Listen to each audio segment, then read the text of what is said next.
Welcome to EN 2213, British Literature Before 1800, and our first little PowerPoint lecture, the one that just introduces us to the English language, to its transitions and evolution.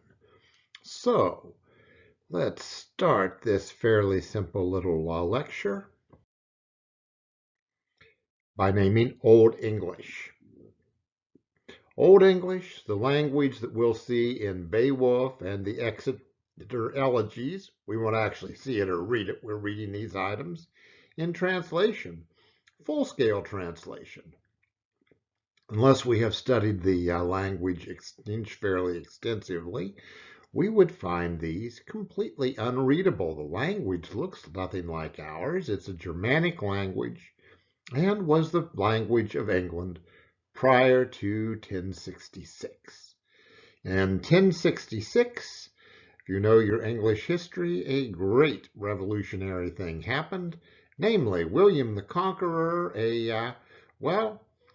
descendant of Vikings who had spent a few generations in Normandy and picked up the French language and the European style, stomped into England, claimed the throne, and took control.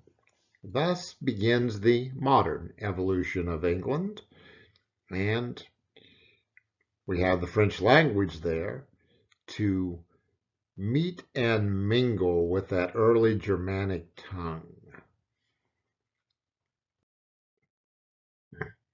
Middle English, we would just start by describing it as a blending of the old and current. You can see it in duplicate terms, particularly when you look at, food items.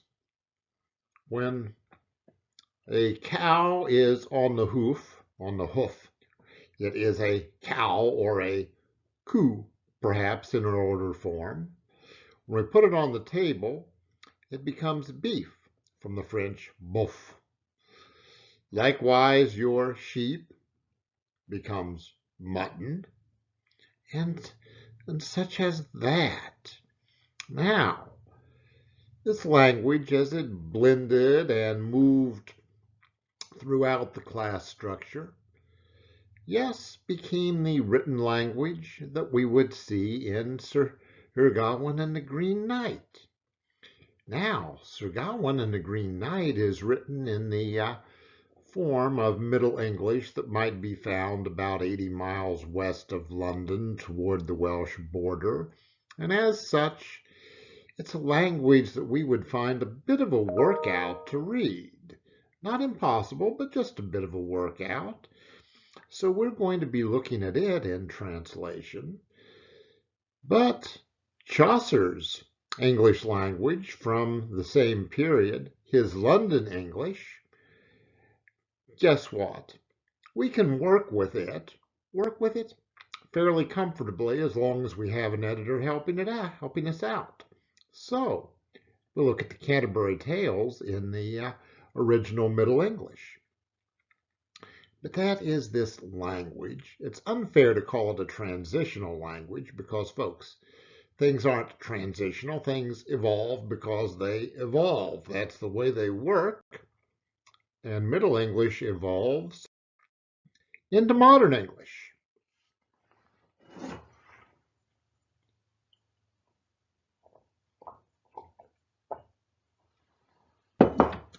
We would call Shakespearean English or Elizabethan English modern.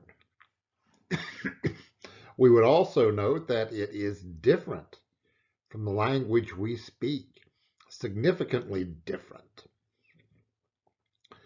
You open that King James Edition Bible and read it, and hey, words are used differently than you would find them in the contemporary translations, the good and careful original translations. Partly because, people translate with different senses and styles, but also because the language has changed. So, the beautiful versions of Psalms you get in the King James Bible, well, may lead you to slightly different meanings than they should with your modern take trying to read a language that is not that contemporary. Transitions have slowed down, though, because we have the printing press. Things show up in print, and you get a printed language instead of an oral one. It becomes more stable, a lot more stable. So, our difference from this Elizabethan tongue to Milton's is slight, and from Milton's on into the 18th century, when Samuel Johnson put together what's considered our first good dictionary, likewise slight. Stability is increasing, and dictionaries, like Johnson's, made the language much more stable, brought in notions like standard spelling. Ooh-wee, you would not want to try to read Shakespeare's plays in the spellings that were used variously, or the punctuation that appeared, ooh-wee, heaven knows where and how, in the written pieces from that Elizabethan period. You might find a word spelled 4 different ways on a single sheet of paper. This isn't because the author couldn't spell, it's because authors just plain old didn't. Shakespeare evidently spelled his name every way except the way we spell it, just to give you an extreme idea there. But now we get that 18th century, our language is more stable, and Victorian English, extensive written language, dictionaries matter and all of that, so that language is ours. A little more elaborate, but not different, and our contemporary English would include our contemporary technical terms, and we would know that there are some little variations between British and American English, and if you read a lot, you don't consider them a big deal. You just don't. Language continues to evolve and change because, hey, what we care about saying or hearing evolves and changes. The word disc, for example, hey, initially you would think about a disc like a discus.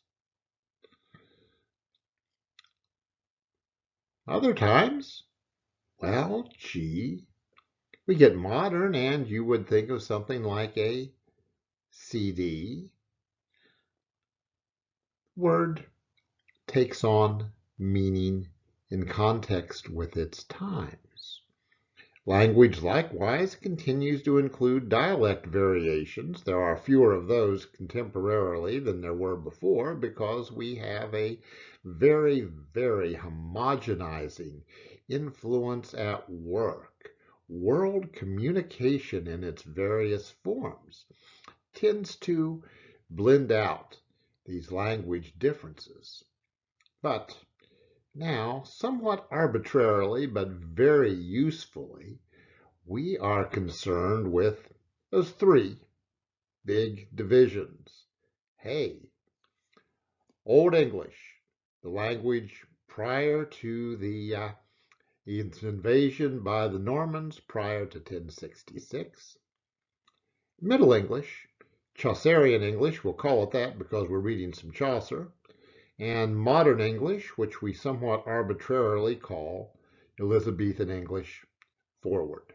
Don't confuse when you use which term, because that is just not a good thing in English studies. Okay.